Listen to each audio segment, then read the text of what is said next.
Class 9th chapter 13 why do we fall ill के part 2 में हम पढ़ेंगे डिजीज एंड इट्स काउज, बीमारी और उसके कुछ कारण हैं, जिसमें 5 टॉपिक है। इसमें से सिर्फ 2 टॉपिक को पढ़ेंगे क्योंकि ये चैप्टर के जो टॉपिक हैं वो बड़े हैं, इसीलिए इसमें से सिर्फ 2 को पढ़ेंगे। नंबर 1 में what does disease look like, बीमारी किस तरह से दिखाई देते हैं, और दूसरा पढ़ेंगे acute disease and chronic disease. Acute disease का मतलब कि कुछ ही दिनों तक रहने वाला बीमारी, और कुछ ये जो क्रोनिक का मतलब लंबे समय तक रहने वाला बीमारी, ये दोनों को पढ़ेंगे। आते हैं what does disease look like, बीमारी किस तरह से हमें दिखाई देते हैं। इसके कुछ क्वेश्चन है, इसको भी समझना जरूरी है पहले। चलिए आइए अब देखते हैं how do we know that there is a disease, हमें कैसे पता लगता है कि हमें कोई बीमारी है, या हम कहेंगे कि how do we know that there is something wrong with the body, हमें कैसे पता लगेगा कि हमारे शरीर में कोई समस्या है या कोई बीमारी है हमारे शरीर में, बॉडी में। तो इसको ब्रीफली किए हैं, आगे देखते हैं। कलेक्शन ऑफ सेल, आपने क्लास 9th के चैप्टर 6 में टिश्यूअर के बारे में जाना होगा, जिसमें थोड़ा सा हम इसको और ज़्यादा ब्रीफली करते हैं, इससे आपको सब कुछ समझ में आएगी। कलेक्शन ऑफ सेल बनाता है टिश्यू को, यानी कि collection of cell make tissue, और कलेक्शन ऑफ टिश्यू यानी कि कई सारे टिश्यू मिलकर बनाते हैं एक ऑर्गन, और कई सारे ऑर्गन मिलकर बनाते हैं एक ऑर्गन सिस्टम, और जितने भी ऑर्गन सिस्टम है वो सब मिलकर एक ऑर्गेनिज्म को तैयार करता है। जैसे कि ह्यूमन एक ऑर्गेनिज्म है, सेल बहुत सारे मिलकर टिश्यू को बनाएंगे और टिश्यू एक ऑर्गन बनाएगा।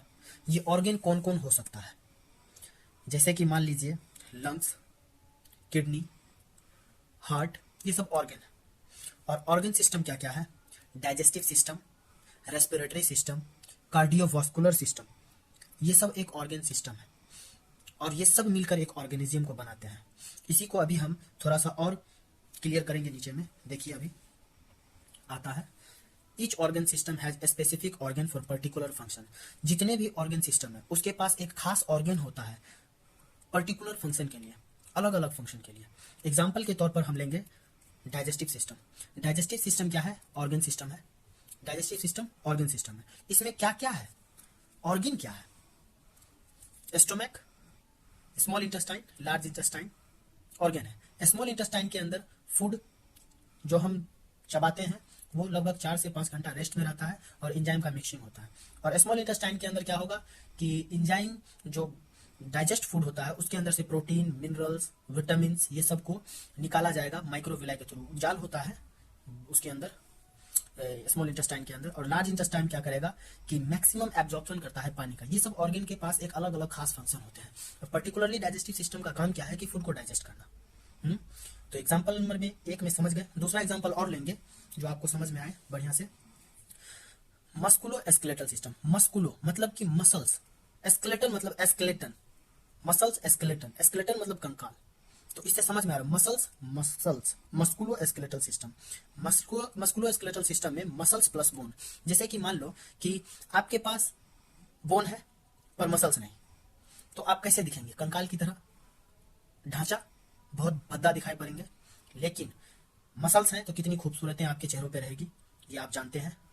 फॉर एग्जाम्पल आपका बोन ही ना रहे लेकिन मसल्स रहे, तो बोन नहीं होने की वजह से आप किस तरह लगेंगे, जैसे कि बैलून में से हवा निकल गया हो पूरा एकदम भद्दा लाइक, बहुत ही, जिसमें हड्डी नाम का चीज ना हो।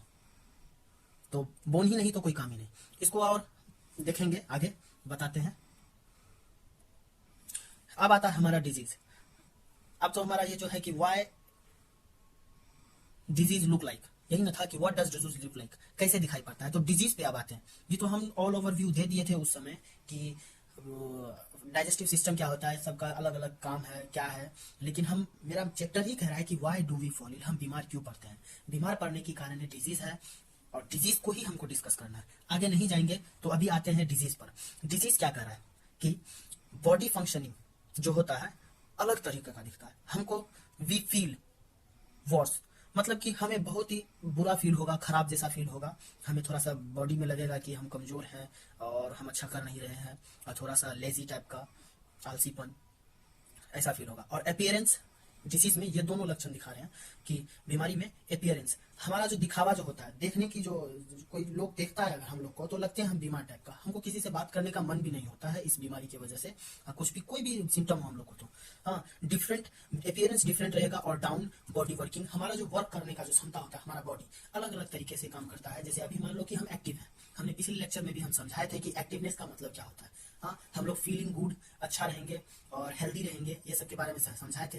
लेकिन अब हम डिजीज के बारे में बता रहे हैं। तो डिजीज जो है हमको डाउनग्रेड करती है, मतलब कि हमारे बॉडी के वर्किंग को घटा देती है और हमें बीमार करती है। अब इसमें क्या होता है कि स्टार्ट सिम्टम, हमको जो है लक्षण दिखने लगते हैं, और जो भी लक्षण दिखते हैं वो मूव करते हैं डिजीज की ओर। जैसे कि एक ह्यूमन है, ह्यूमन में हेडेक आता है, ह्यूमन में आ गया हेडेक में सर दर्द होता है या कफ हुआ, लूज मोशन, वाउंड विथ पस, मतलब कि घाव में पस या मवाद आ जाना, जैसे कि टीज वगैरह कहते हैं गांव घर की भाषाओं में। तो हेडेक, सर दर्द के कुछ कारण होंगे, लूज मोशन में भी कारण होते हैं, कफ खांसी होने का भी कुछ कारण है, बताते हैं। जैसे कि हेडेक हुआ हमको, सर दर्द होने का 2 कारण होता है। या फिर मान लो कि आप एग्जाम का समय आ गया है और आपको बहुत ज्यादा पढ़ना है और चैप्टर आप लोग का कवर नहीं हुआ है, इससे आपको ज्यादा सोच रहे हैं, जिस पर टेंशन ले रहे हैं, तो इससे आपको सिर दर्द होगी। और आपको खांसी, आइसक्रीम वगैरह खाने से, कोल्ड ड्रिंक पीने की वजह से कफ खांसी हो जाती है। लूज मोशन, आप मान लो ज्यादा तेल वाले सामान को खाओगे, लाइक चाउमीन, बर्गर, पिज्जा, इस सब से आपके डाइजेस्टिव सिस्टम को प्रॉब्लम होती है, तो आपको लूज मोशन होने की संभावना है। वाउंड में पीस पस हो जाता है, घाव वगैरह ये सब हो जाता है। इसी को देखते हैं आगे अब क्या होता है, थोड़ा सा इसके बारे में और जानकारी देंगे आपको। ये सब जो बीमारी होता है, दिस साइन ऑफ डिजीज, ये जितने भी बीमारी आपको हुए, ये सब बीमारी रिकॉग्नाइज किया जाता है एक फिजिशियन के द्वारा, जो कि डॉक्टर होते हैं।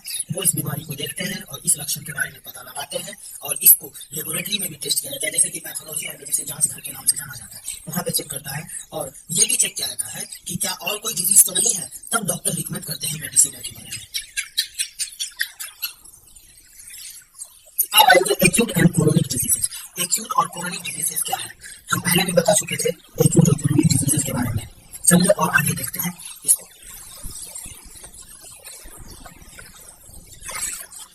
Acute and chronic disease, acute disease को अगर हम कहना चाहें सिंपल में, ये शॉर्ट पीरियड ऑफ टाइम होता है। अब इसको डिफाइन किए हैं थोड़ा सा एनसीईआरटी के अकॉर्डिंग है, some diseases last for only very short period of time and these are called acute disease. मतलब कि कुछ बीमारी लंबे समय तक तो नहीं, कुछ ही दिनों, ओनली वेरी शॉर्ट पीरियड, कुछ ही समय के लिए रहेगी, उसको हम एक्यूट डिजीज कहेंगे। एग्जांपल में ले लेते हैं common cold, typhoid, jaundice, etc. ये सब क्या है कि कुछ ही दिनों के लिए रहता है। जैसे आपको सर्दी हुई, लगभग 10 दिन 15 दिन तक रहेगी। टाइफाइड भी होता है और जॉन्डिस भी। जॉन्डिस में क्या होता है कि आपको आंखें पीली हो जाएगी, ये सब इस तरह की बीमारियां होगी। टाइफाइड गंदा पानी पीने की वजह से हो जाता है ये सब बीमारी, तो ये कुछ ही समय के लिए होता है। लेकिन कुछ ये इसके बारे में भी बताएंगे कि लंबे समय तक के लिए होता है। इसको देखिए, क्रोनिक डिजीजेस क्या है। क्रोनिक डिजीजेस हम इसको शॉर्ट में बताएंगे, long period of time, even life time. अब इसमें क्या है कि इसका डेफिनेशन है, those diseases can last for long time. वो बीमारियां जो आपको लंबे समय तक या फिर आप जब तक जिंदा है, मच एज लाइफ टाइम, जीवन भर इसको कह सकते हैं, उसको हम कहेंगे क्रोनिक डिजीज। एग्जाम्पल में आपके घर में किसी को डायबिटीज हुआ होगा, हाँ, उसको भी ये लंबे समय तक रहता है, through out the life, even you not that, जब तक तुम ना मर जाओ तब तक। हार्ट डिजीज भी लंबे समय तक होता है, एलिफेंटियासिस इसको क्रोनिक डिजीज बोलते हैं, जिसको बोलते हैं फलेरिया हो जाना पैर में, हंसी की तरह पैर रहता है। किडनी डिजीज, क्रोनिक डिजीज मतलब कि आपको डायलिसिस करना पड़ता है। ये सब बीमारियां लंबे समय तक रहती है। ठीक है, thank you so much for watching my video and next topic को हम स्टार्ट करेंगे जल्दी। प्लीज सब्सक्राइब करिएगा चैनल को और लाइक करिएगा मेरे वीडियो को। Thank you so much. सवालों को करने के लिए देखिए, एक तो बेसिक ट्रिक है, एक तो लाइक और शेयर ठोक दीजिए, महाकाल का दबा के लाइक और शेयर ठोक दीजिए, 5000 लौटे दिख जाना चाहिए। ये 4000 के लिए मैं यहाँ पे नहीं खड़ा हूँ, पूरा साल मेहनत करता हूँ आपके लिए बेटा, ऐसा नहीं चलेगा, ऐसा नहीं चलेगा। लाइक ठोकी दबा के।